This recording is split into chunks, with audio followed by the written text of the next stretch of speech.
नाज़रीन अस्सलाम वालेकुम। आपकी मोहब्बतों और चाहतों के साथ लियाकत नवाज मलिक हाज़िर खिदमत है। नाज़रीन, आज की वीडियो में एक ऐसी शख्सियत के मतलब बात करना चाहूँगा जिसने पाकिस्तान की सियासत में एक बहुत अहम किरदार अदा किया। आज वो इस दुनिया में नहीं है, लेकिन उनकी कुछ यादें हैं, कुछ बातें हैं, कुछ मुलाकातें हैं जो उनके साथ रहीं। उसके बारे में कुछ बात करूंगा। ये 1997 की बात है कि जहांगीर बदर साहब पाकिस्तान पीपल्स पार्टी ओवरसीज़ के इंचार्ज थे और वो ओवरसीज़ पार्टी की तंजीम साजी कर रहे थे। तो इस सिलसिले में वो कनाडा भी तशरीफ़ लाए और उन्होंने यहाँ पे तंजीम साजी की और बाकायदा एक इलेक्शन हुआ जिसमें पाकिस्तान पीपल्स पार्टी कनाडा के लिए सलीम जंजुआ साहब जो हैं वो इलेक्शन जीते और मुझे पाकिस्तान पीपल्स पार्टी टोरंटो का सदर मुंतखब किया गया। सलीम जंजुआ साहब उन दोनों होटल बिजनेस में थे, रेस्टोरेंट बिजनेस में थे। तो शाम को हमारी जो मुलाकात हुआ करती थी वो सलीम जंजुआ साहब के रेस्टोरेंट पे। तो एक दफ़ा मैं सलीम जंजुआ साहब के रेस्टोरेंट पे गया तो उन्होंने मुझे ये बताया कि मोहतरमा बेनज़ीर भुट्टो साहिबा जो हैं वो टोरंटो में तशरीफ़ लाई हुई हैं और रॉयल बैंक ने जो एक प्रोग्राम किया करता था, रॉयल बैंक कि दुनिया की 6 मशहूर जो लेडीज़ हुआ करती थी वो आती थी और वो यहाँ पे कन्वेंशन हुआ करता था और उसमें की नोट जो स्पीकर हुआ करती थी उस वक्त वो मोहतरमा बेनज़ीर भुट्टो हुआ करती थी। तो रॉयल यॉर्क होटल में वो ठहरी हुई थी। तो हमने उनको फ़ोन किया तो वो कमरे में नहीं थी और हमने मैसेज छोड़ दिया। तो कुछ देर में हम बैठे रहे उधर और थोड़ी देर के बाद मैं जब घर आया तो मेरी बेटी अक्सर ने बताया कि फ़ोन आया था रॉयल यॉर्क से और ये नंबर छोड़ा है, एक्सटेंशन नंबर। तो जब हमने फ़ोन किया तो मोहतरमा की सेक्रेटरी ने हमें बताया कि कल सुबह आप हमें टाइम दें और आपकी मीटिंग होनी है मोहतरमा के साथ। तो मैंने जंजुआ साहब को फ़ोन किया और कहा कि जंजुआ साहब इस तरह फ़ोन आया है मुझे, तो आप चूँकि आपका रेस्टोरेंट बंद था तो वहाँ भी मैसेज छोड़ा होगा, लेकिन मैं जब घर आया हूँ तो ये मैसेज मुझे मिला है। तो जंजुआ साहब ने कहा कि ठीक है, कल हम चले जाते हैं। कुछ 1:30 बजे का टाइम हमने सिलेक्ट किया और सब दोस्तों को हमने बताया। दूसरे दिन हम रॉयल यॉर्क होटल में चले गए। तो मोहतरमा जो थी उन्होंने हमारा इस्तकबाल किया बड़े अच्छे तरीके से और ज़िंदगी में पहली दफ़ा हमने मोहतरमा को बनफ़्स नफीस अपने सामने देखा। और यकीन कीजिए कि हमें भुट्टो साहब की वो बात याद आई कि बेनज़ीर के मतलब बीबी के मतलब वो ये कहते थे कि she walks like me, she talks like me. तो हमें ये महसूस हुआ कि वाकया भुट्टो साहब ये ठीक कहा करते थे। तो कॉन्फ्रेंस टेबल में जब हम बैठे तो चाय आ गई। तो मोहतरमा ने आप उनकी रवादारी देखें और उनका देखें कि किस तरह की वो खातून थी। उन्होंने कहा कि चूंकि मैं एक औरत हूँ और मैं यहाँ पे अकेली बैठी हूँ और आप सब हमारे भाई बैठे हैं, चाय मैं बनाऊंगी और चाय बना के एक वॉलंटियर आ जाए, वो चाय सबको दे और चीनी आप अपनी मर्जी की डालें। तो मोहतरमा ने हमारी लिए चाय बनाई, हमने चाय पी, पाकिस्तान की पॉलिटिक्स के मुतालिक बात हुई, डिफरेंट बातें हुई, तंजीम साजी जो हुई कि कनाडा में हुई या दुनिया के मुख्तलिफ हिस्सों में हुई उनके मुतालिक बात हुई। ये हमारी मीटिंग तकरीबन 2 घंटे जारी रही। उसके बाद मोहतरमा जो है हमने रुखसत ले ली। सुबह ब्रेकफास्ट रॉयल यार्क होटल में ही जो है उनका रखा गया था, उसमें हमें भी दावत दी गई और हम भी वहाँ गए। और मोहतरमा की ये बात हमें बाद में भी हमें ये एहसास होता है, आज तक एहसास होता है कि मोहतरमा जब भी कहीं जाती थी, या उनका कोई वज़ीर या उनका कोई एमएनए या उनकी पार्टी का कोई लीडर जब ओवरसीज में आता था कहीं भी, तो उसका ये आर्डर हुआ करता था कि पार्टी को मिलकर आना है, पार्टी के ओहदेदारों को मिलकर आना है। अफसोस से ये कहना पड़ता है कि अब वो चीज नहीं है।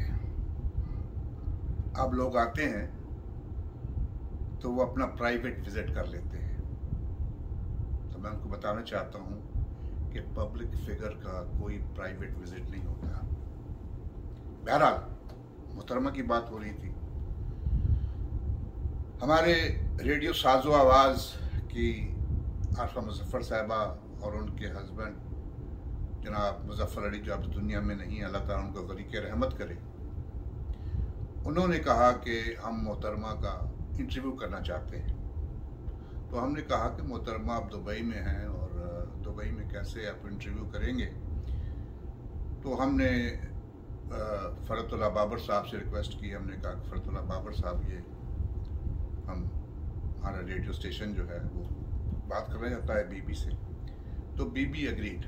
बीबी ने कहा कि ठीक है, मैं करूँगी। सुबह यहाँ का 4 बजे का टाइम था और वहाँ पे तकरीबन 10 बजे का टाइम होता है दुबई में।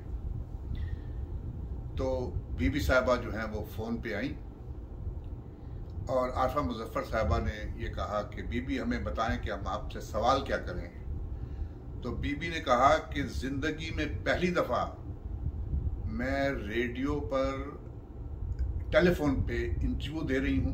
मैंने कभी टेलीफोन पे इंटरव्यू नहीं दिया, लेकिन चूंकि मेरे पार्टी के लोगों ने कहा है तो मैं आपको इंटरव्यू दूंगी और आप जो भी कहना चाहती हैं, जो भी पूछना चाहती हैं, आप वो पूछें, वो मुझसे बात करें।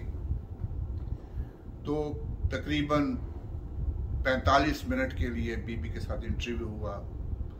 आरफा मुजफ्फर आज भी याद करती हैं बीबी के इंटरव्यू को।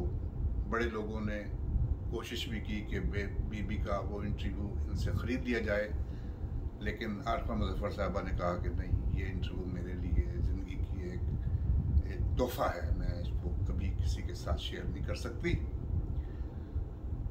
उसके बाद 98 में बीबी फिर तशरीफ़ लाई।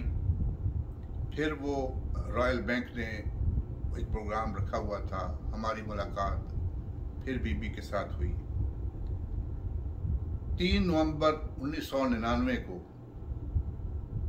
बीबी दोबारा यहाँ तशरीफ़ लाई। पाकिस्तान पीपल्स पार्टी कनाडा ने उनको इनवाइट किया।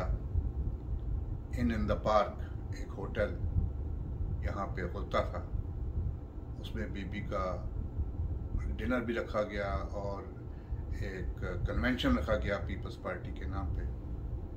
वहाँ पे बीबी आई और बीबी ने तकरीर की। उस वक़्त 12 नवंबर 1999 को मार्शल लॉ भी लगा था जनरल मुशर्रफ का, और 3 नवंबर को बीबी यहाँ पे थी। बीबी ने दुनिया की जो पॉलिटिक्स है उसके मुतालिक बातचीत की। हमारे एक दोस्त लताफ़त अली सिद्दीकी साहब ने बीबी से पूछा कि बीबी, ये पाकिस्तान में मार्शल लॉ लग चुका है तो ये क्या वजह है? तो बीबी ने कहा कि मुझे तो यूँ लगता है कि अमेरिका अफ़गानिस्तान में या इराक़ में कोई ऐसा एक्शन करना चाहता है। मुझे तो लगता है अफ़गानिस्तान में, और इसलिए उसको पड़ोस में, ख़ुसूसन पाकिस्तान में, एक स्ट्रॉन्ग मैन चाहिए, जैसे एक आमर चाहिए जिसको किसी असम्बली की ज़रूरत नहीं होती, वो एक आदमी होता है और उसके साथ अमेरिकन जो CIA है उसको डील करना इजी होता है। तो मुझे तो लगता है कि कुछ चीज़, और इसी तरह हुआ। ये बीबी की एक फरासत थी, बीबी को पता था कि क्या होना है।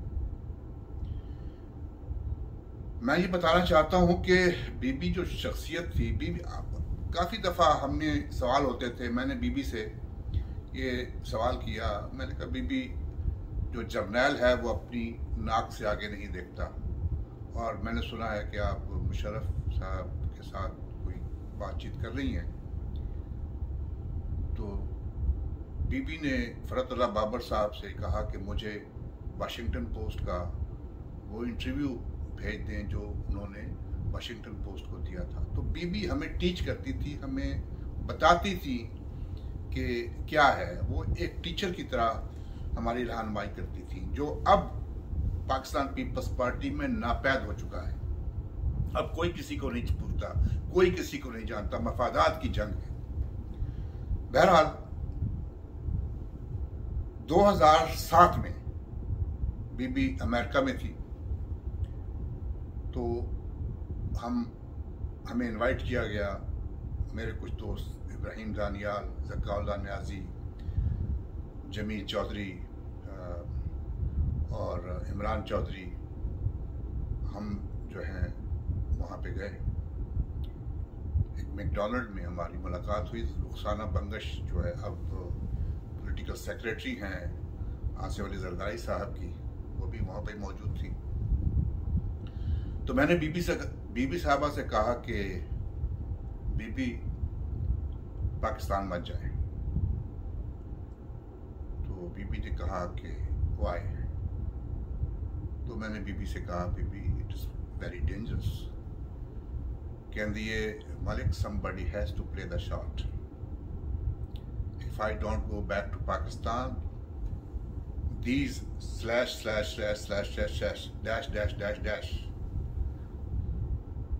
will be winning the war. मुझे जाना है, मैं जाऊंगी, मैं इनके साथ लड़ूंगी। बीबी चली गई। वहां जाके अक्टूबर में उन पे अटैक हुआ, कारसाज में वो बच गई। दिसंबर में फिर अटैक हुआ। आज हम सोचते हैं कि उस औरत को मालूम था कि उसके साथ क्या होना है, लेकिन उसने जान दी पाकिस्तान की खातिर। भुट्टो साहब के पे जब केस चल रहा था तो भुट्टो साहब ने हाई कोर्ट में कहा कि मैं इस दुनिया से चला जाऊंगा और मेरे बाद मेरे बच्चे भी पाकिस्तान के लिए पाकिस्तान पे जान कुर्बान कर देंगे। यही हुआ। शाहनवाज उनका बेटा वो फ्रांस में अपने कमरे में मुर्दा पाया गया। बीबी को शहीद कर दिया गया, मुर्तज़ा भुट्टो को शहीद कर दिया गया। नुसरत भुट्टो पर इतने अटैक किए गए कि वो अपना दिमाग जो है उनका ख़त्म हो गया। नासिर बाग में उन पर डंडे बरसाए गए। आज पीपल्स पार्टी की जो लीडरशिप है, मैं उससे ये कहना चाहता हूँ कि अगर आपने कामयाबी हासिल करनी है तो आइए, आपको कोठों में जाना होगा। आपको लोगों के साथ जमीन पर बैठकर भुट्टो साहब की तरह बातें करना होगी। आपको मोहतरमा बेनज़ीर भुट्टो की तरह गरीब लोगों को अपने गले लगाना होगा। आप बम प्रूफ घरों में बैठकर अवाम की खिदमत नहीं कर सकते। आज के लिए मैं इतना ही कहूँगा, अल्लाह ताला मोहतरमा बेनज़ीर भुट्टो को गरीक रहमत करे। अल्लाह ताला पाकिस्तान की सालमियत कायम रखे। पाकिस्तान जिंदाबाद।